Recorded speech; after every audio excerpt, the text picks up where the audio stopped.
What has been promised has now come to you. Daʿwat al-Rāfiḍīyah.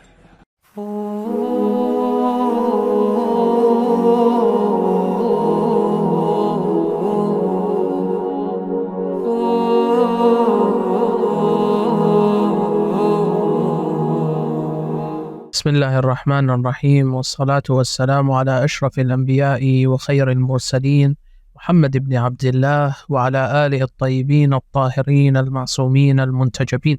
Brothers and sisters, Assalamu alaikum wa rahmatullahi wa barakatuh. Today we will be talking about two of the main characters and the great scholars when it comes to Shia scholars.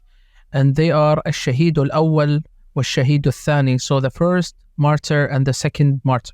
The first martyr being al-Allama Muhammad Makki al-Amili, who was born on year 734 Hijri in the village of Jizin in South Lebanon. He started studying religious and Islamic studies there in South Lebanon. Then he moved to Hilla on year 750 Hijri, and he studied Hawza there under a lot of the big scholars such as Fakhr al-Muhaqqiqin al-Hilli. 5 years later, he went back to Lebanon and stayed there to start writing and teaching. Some of his students were al-Fadil al-Miqdad and al-Sheikh Hassan ibn Sulaiman al-Hilli and al-Sayyid Ali al-Nili. He was a great religious leader and got involved in the political scene as well. One of his great works is stopping the al-Yalush, who claimed the prophethood. He wrote a lot of books, one of them being ذكر الشيعة في أحكام الشريعة البيان في الفقه واللمعة الدمشقية. He had such a great effect on the Shia scene during his time, but the weak government of Damascus was scared of his publicity and were afraid of it too. So what they did, they put him in prison and tortured him for a year.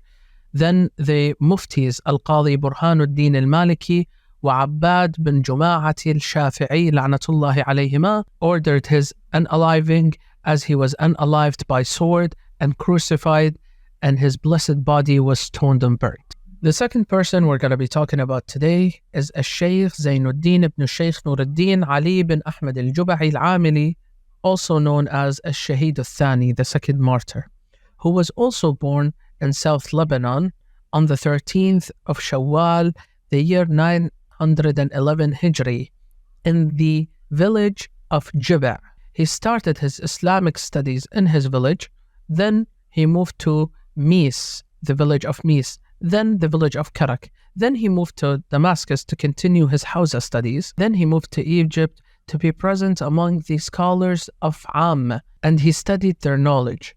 It is important to mention that he stayed in Constantinople before moving back to Ba'labak to take over the Hawza there and start teaching and writing there. Some of his teachers were Sayyid Hassan ibn Sayyid Ja'far al-Karaki, and some of the books that he wrote were الروضة البهية في شرح اللمعة الدمشقية، غنية القاصدين في معرفة اصطلاحات المحدثين، منية المريد في آداب المفيد والمستفيد، تمهيد القواعد الأصولية والعربية لتفريع الأحكام الشرعية.